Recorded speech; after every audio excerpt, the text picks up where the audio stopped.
Well, this first song I'm going to play for you in this portion of the program, back in 1908, when Jack Thorpe self-published his very first book on cowboys, Songs of the Cowboys, he featured this original number entitled Little Joe the Wrangler that he wrote about an incident that he saw on the range. And it goes a little something like this.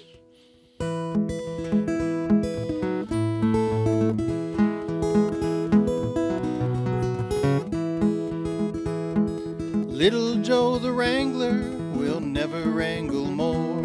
His days with the remuda, they are done. 'Twas a year ago last April, he joined the outfit here, a little Texas stray and all alone. 'Twas long late in the evening, he rode up to the herd on a little old brown pony he called Chaw. With his brogan shoes and overalls, a harder looking kid you never in your life had seen before. Saddle was a southern cack built many years ago, an OK spur on one foot idly hung, and his hot roll in a cotton sack was loosely tied behind, and a canteen from the saddle horn he'd slung. He said he had to leave his home, his daddy'd married twice, and his new ma beat him every day or two. So he saddled up old Chaw one night and lit a shuck this way. Thought he'd try and paddle his own canoe. Said he'd try and do the best he could if we'd only give him work, but he didn't know straight up about a cow. So the boss, he cut him out a mount and kindly put him on, for he sorta liked the little stray somehow. Taught him how to herd the horses, learned to know them all, to round 'em up by daylight if he could, to follow the chuck wagon and to always hitch the team, and help the cocinero rustle wood. We'd ridden to Red River and the weather had been fine. We were camped out on the south side in a bend, when a norther commenced to blowin' and we doubled up our guards, for it took all hands to hold the cattle then. Little Joe the Wrangler was called out with the rest, and scarcely had the kid got to the herd, when the cattle they stampeded like a hailstorm long they flew, and all of us were riding for the lead. Between the streaks of lightning you could see a horse ahead, 'twas Little Joe the Wrangler in the lead. He was riding old Blue Rocket with the slicker above his head, trying to catch the leaders in their speed. At last we got them milling and kinda quieted down. The double guard back to the camp did go, but one of them was missing, and we all knew at a glance 'twas our little Texas stray, old Wrangler Joe. Next morning just at sunup we found where Rocket fell, out in the washout 20 feet below. Beneath his horse, mashed to a pulp, his horse had rung the knell on our little Texas stray, poor Wrangler Joe.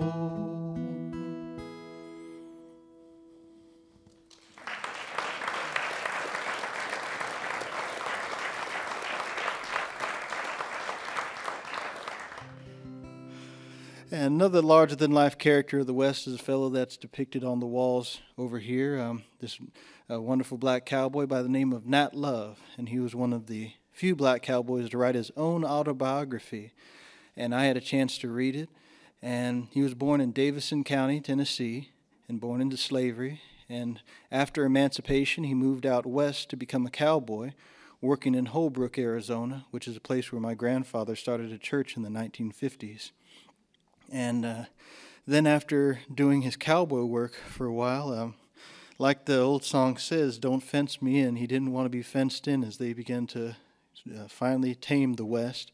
And so he began to become a Pullman porter working on the railroad line. So he traveled from Denver all the way up to Chicago and all the way around this country.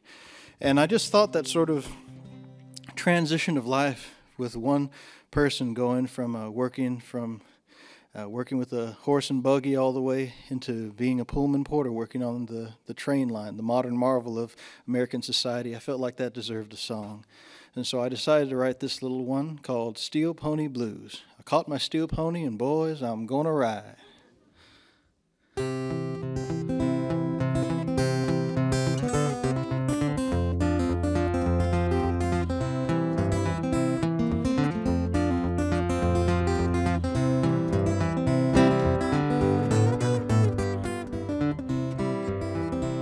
When you get down to Holbrook, you won't find me there. Good Lord, I caught the first thing smoking down the road somewhere. Caught the first thing smoking down the road somewhere. 'Cause I caught my steel pony and boys, I'm gonna ride. Big and hard to hold, to follow this here herd to. Caught the first thing smoking down the road somewhere. 'Cause I caught my steel pony and boys, I'm gonna ride. I'm getting far too old to follow this here herd. Good Lord, I caught the first thing smoking down the road somewhere. Caught the first thing smoking down the road somewhere. 'Cause I caught my steel pony and boys, I'm gonna ride. Pick it one time, 6.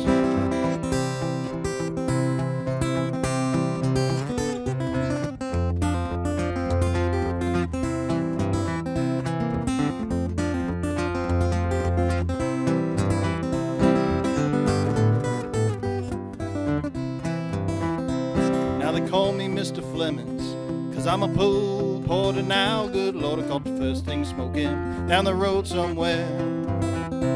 Caught the first thing smoking down the road somewhere. 'Cause I caught my steel pony and boys, I'm gonna ride.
Call me Mr. Flemons, 'cause I done towed that guitar down. Good Lord, I caught the first thing smoking down the road somewhere.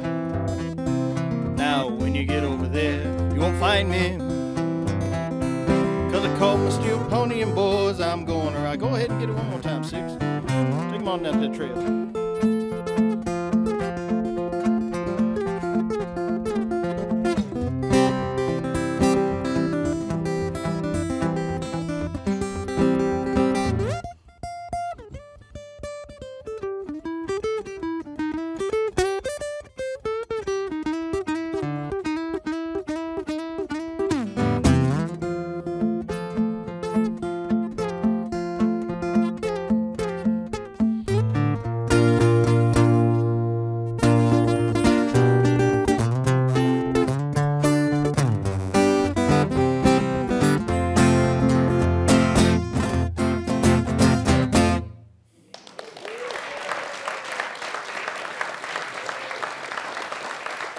Thank you so much, everybody.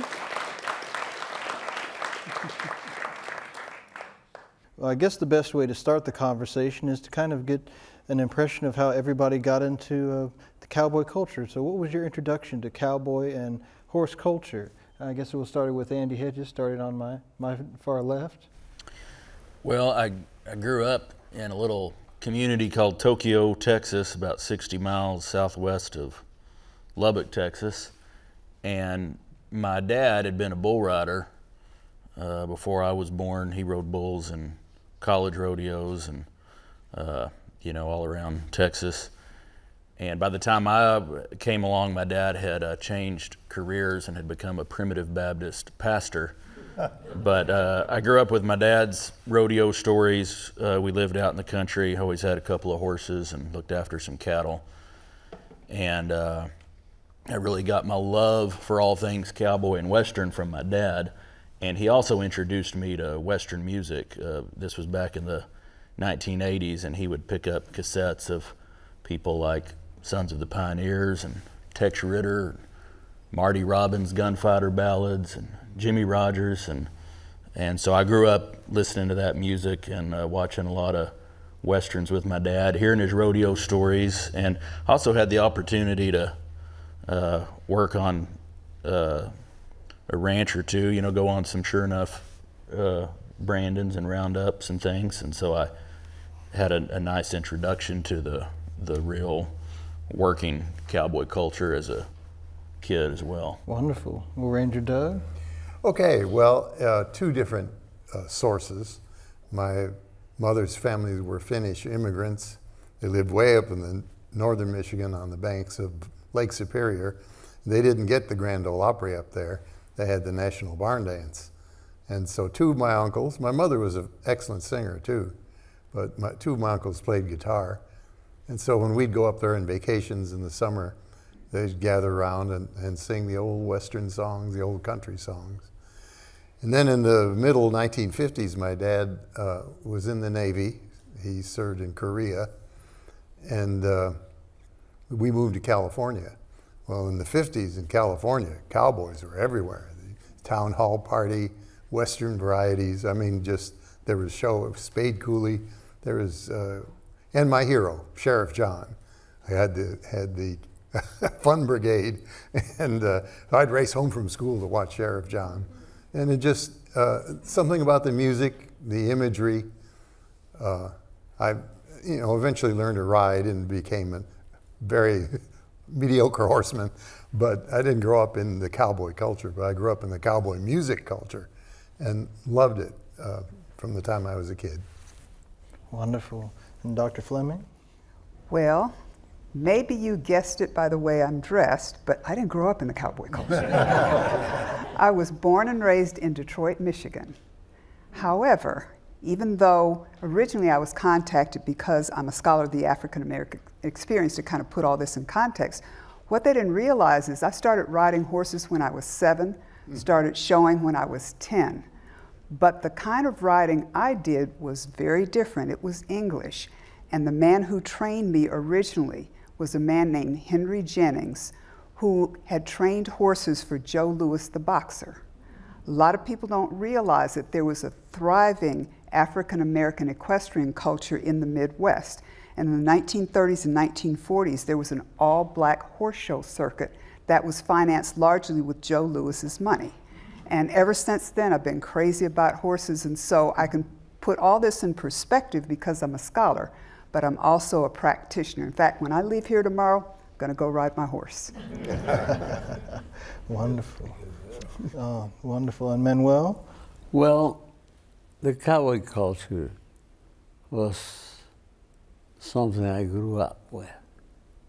Actually, having cattle and goats and sheep, and lived somewhere else up there in Mexico. You know, I was born in '33, so I'm just 90 years old. But my heroes became cowboys that I'd never seen because movies was starting to, at the age of 6, 5, I had to walk like 5 miles to go to the little theater that will show all movies. And I remember the episodes were incredible. They were the most beautiful thing. That's when I met a person that will be my hero for the rest of my life, and that was the Lone Ranger. And that's my story. Oh, thank you so much for that. I guess that leads me to, I guess, kind of break down a couple of parts of cowboy culture that I'd love for each of you to discuss. Like with Andy, I know you do a lot of cowboy poetry along with music as well. And how has cowboy literature played a role in creating a unique form of American literature? And then how does that apply to a lot of the places that you play?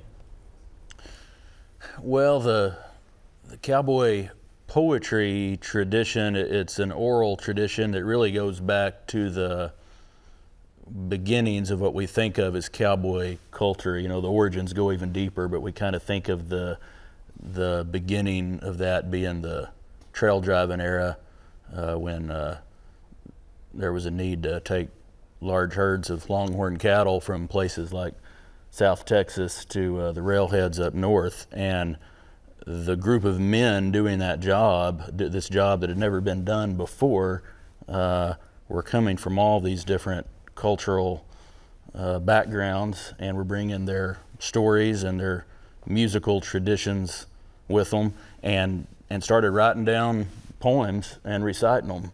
And it's kind of intertwined with the cowboy song tradition. Often a song would be recited or a poem would be set to music, so it's hard to separate those two out. Amazing, wonderful. And well, I guess we'll go to you, Ranger Doug, and maybe speak about a little bit about what's in your book and how cowboy culture and fashion were a part of country music, and how did those things come together, and what's some of the ways that you represent that tradition of music? Well, when Westerns were hugely popular in the 20s, and when sound came to film in 1929, it was logical to have music. And they had, somebody got the idea, and it was tried 2 or 3 times, to have a singing cowboy, because cowboys have always been associated with a guitar or a fiddle, sometimes a banjo. And I guess Bob Steele sang in a movie, and John Wayne had his voice dubbed in a singing cowboy movie. And they tried it 2 or 3 times, but this kid from, well, he was from Texas originally, but he came out of the Chicago barn dance, called Gene Autry, got the chance to make a movie, and the public loved him.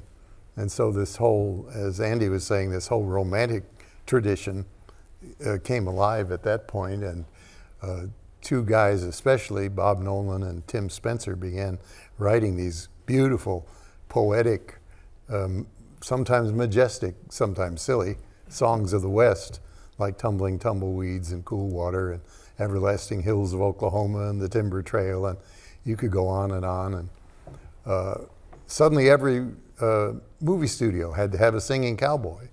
And so Tex Ritter moved to Hollywood, and Ray Whitley moved to Hollywood, and Jimmy Wakely moved to Hollywood, and eventually Rex Allen, and of course someone who we may touch on, Herbert Jeffries, from Detroit, moved to Hollywood and made singing cowboy westerns. And like Manuel, I grew up watching those things and just loved the music. It just was so inspiring to me. Wonderful. Well, Dr. Fleming, now, in your experience as a horse rider, now what parts of the history have informed you as you've gone along? Of course, there was a love of wanting to ride a horse that began with your interest, but of course there's history that you found that has been a part of the Black experience in horsemanship. Could you maybe talk a little bit about that? Yes, let me try to put this in a broader perspective for everyone. But first, before I say anything else, I have to say, I used to watch The Lone Ranger all the time. Me too. And the first televised show, it was on the radio first, but when it came out on television, the first show was shown in a Detroit studio, September 15th, 1949, 3 days after I was born. Of course, I wasn't watching it then. But I want you to put this in the broader 19th century perspective when all this was going on. Civil War ends in 1865, and African Americans didn't want to stay anywhere near the plantation because they were still being treated like slaves even though they weren't enslaved. So at this point, there was a great migration out of the South, and a lot of African Americans went west. And in fact, one of the biggest leaders of that internal migration was a man named Benjamin, nicknamed Pat Singleton, who's from Nashville. He'd been enslaved on a plantation in Davidson County. He kept running away. They kept recapturing him. And he finally, the last time he went all the way to Detroit, threatened to cross the bridge into Canada, decided not to, waited up there till the Civil War ends. He comes back, and as soon as the war is over, he comes back, starts leading people to Kansas. And it was at this point that you get African Americans who become involved with this beginnings of cowboy culture. Wonderful. Well, thank you so much, Dr. Fleming, for that wonderful information there.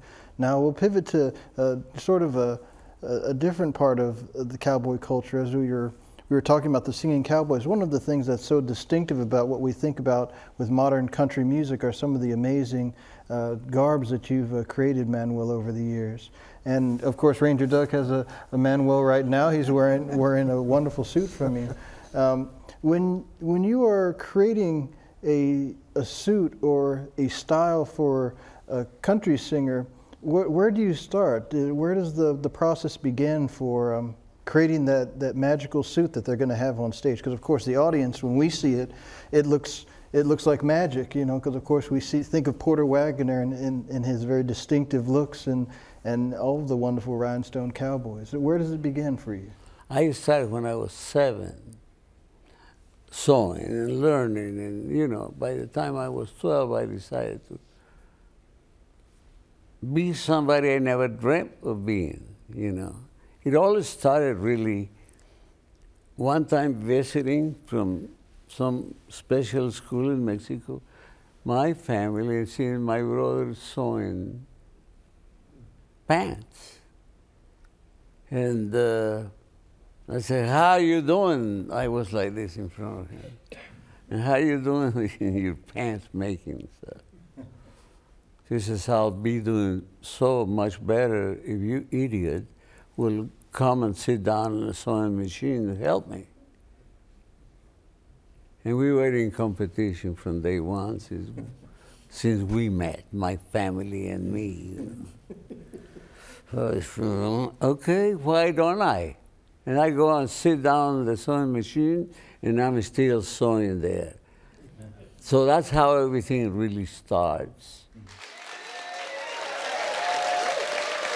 Thank you to our wonderful panelists, Andy Hedges, Ranger Doug Green, Dr. Cynthia Fleming, and Manuel.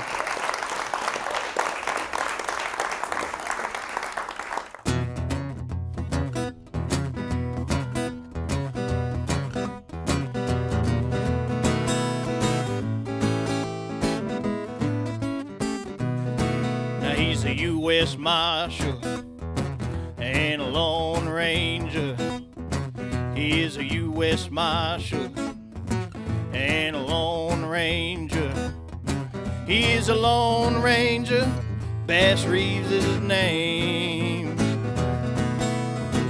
There was a man way out west, rode around this country with a star on his breast. Every white man and a Indian tribe knew he was the baddest man that ever was alive. He's a U.S. Marshal and a Lone Ranger. He's a Lone Ranger. Bass Reeves is his name. Broad-shouldered and 6 feet tall, rode a sorrel that could outrun them all. Master of a pistol, master of disguise. He looked every man he caught now dead in the eye, 'cause he's a U.S. Marshal and a Lone Ranger. He is a Lone Ranger. Bass Reeves is his name. Born a slave down in Arkansas, lived with his master and his dear old mom. Mama said, "Son, you ain't free, but you can do anything you want, though if the mister don't see." Now he's a U.S. Marshal and a Lone Ranger. He's a Lone Ranger. Bass Reeves is his name. Now I'll tell you another thing. Master called Bass Reeves to a gambling game.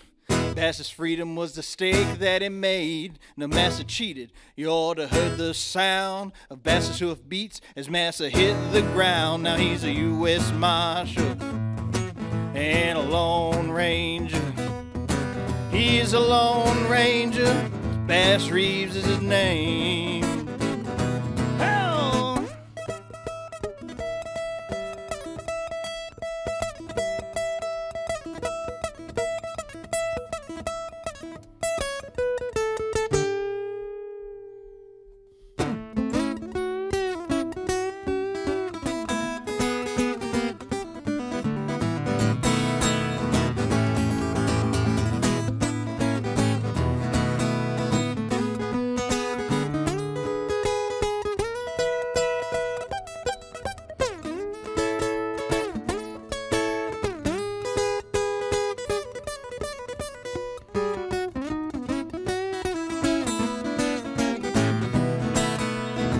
You hear Bass Reeves break into song, get down to business and it won't be long. Whether in Muskogee, 100 miles around, they call him Bass Reeves. He's bound to track you down, 'cause he's a U.S. Marshal and a